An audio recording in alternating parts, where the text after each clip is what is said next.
Hey, it's we're live at Boston Calling. I'm Adam 12. We're powered by Xfinity. I'm here with Gerard Way. Hello, how are you? Hi, how are you?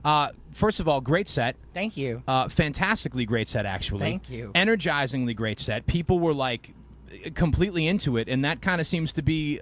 We were talking before we started rolling tape here. That seems to kind of be the case. You've been getting a lot of positive response going back to last year for this new album. I know. Yeah, it's crazy that it's almost been a year in September. It'll be a year, and everywhere I've gone has been this amazing positive response. It's super fun. That's got to make you feel good. It does. I have to say too. I wanted to reference this too. You've been loving these Chucks for a long time. Yes, You've had those for a while. I have. These are at the beginning of their cycle. I had these. You can see it better on this side, but like I had them made with my name on them. Look at that. And I got the T-map, the Boston T-map, and shoelaces, and I made matching ones for my son as well. What is that? Is that like a subway This is the map map of the subway map That's for the T, the MBTA for Boston. So I don't know. It was kind of a cool little like juxtaposition of like old Chucks, new Chucks. I'm just breaking mine in this summer. Yeah, these are very old. You, Gerard, have done and this is from my perspective. You've done an amazing job of going solo. Oh, thank you. Because it's not an easy thing to do when you've been when you've been involved with a band for as long as you were, and when that was so much a part of your musical identity. Right. A lot of times artists have trouble kind of distancing themselves from that. Right. I don't get a lot of that. Like whenever I see media that's along, it's not like Gerard Way of My Chemical Romance. It's like, no, it's Gerard Way and he's solo. Is that perception right? Have you found it kind of, has it been as easy to kind of be a solo guy now? It was. It actually felt pretty I think because everything was so natural. Okay. Like, it was natural to make a kind of record that was very different from what I did in My Chemical Romance. It was natural to kind of change up the visuals. Everything was just very natural, and I think so that way it's just been easy. Yeah. Yeah. Well, you've done a good job of it, and I didn't know if it was just my perception and what I was seeing, but if you're feeling that, it then that's like it. No, I feel it for sure. That everywhere I go, it's people. Like I don't even get people asking for old songs live.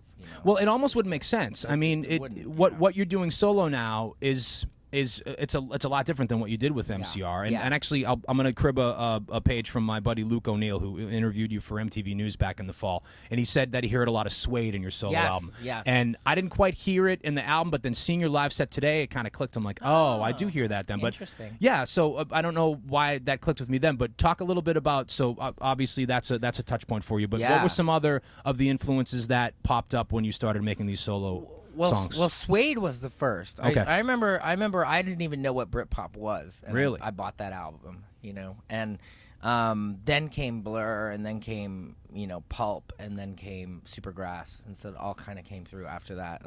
And I was always really into Lush, although I considered them like a '90s alternative band, but they're considered Britpop for some reason. I don't know. But all those bands were really big influences, as well as like Jesus and Mary Chain and the Pixies, who are playing tomorrow, which I wish we were playing the same day. Yeah, right. I did get to see them when about 7 years ago. Okay, maybe more.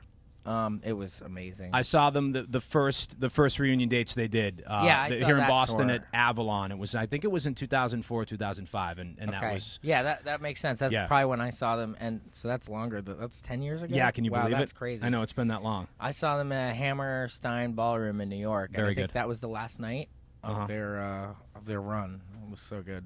What's another? Actually, I'll put it to you this way. You're an act that's now gone solo. Let's work in reverse. Okay. What's another band? I mean, Pixies, when they reunited 10 years ago, no one was expecting that to happen. No one ever would have expected it to happen. Yet it happened.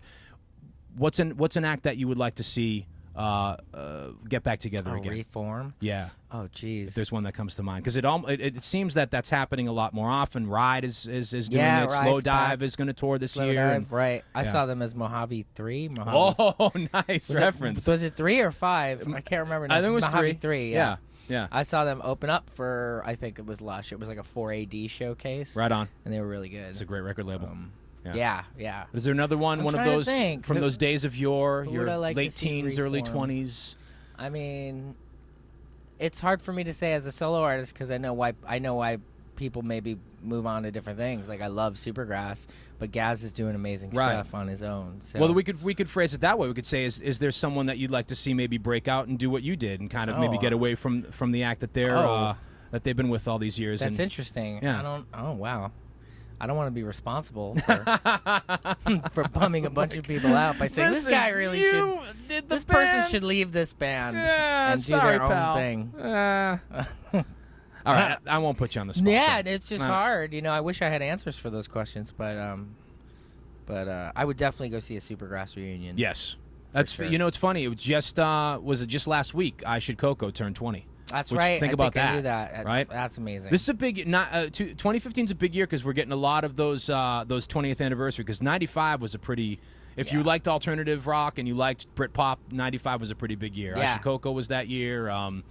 The Bends came out in 95, so we're seeing a lot of those anniversaries pop up now. Yeah, that's pretty crazy. Yeah, when you think about it that way. All right, lastly, someone new that you're someone or something new that you're listening to, because I know you're still very much immersed in music. Yeah, the band I brought out on this short run, was a band called Nuns. Yeah. And they're amazing. Okay. Like, just flat out amazing. And I remember getting the submission from my booking agent for the tour, and I clicked their link and right away fell in love. I was like, this band absolutely 100%. That's a good feeling. Yeah. It's got to feel good as an artist, too, to think back of at the beginning of your career when you were getting those chances to now be the guy who can go and kind of give a band a chance. It's nice, yeah. It's a nice feeling.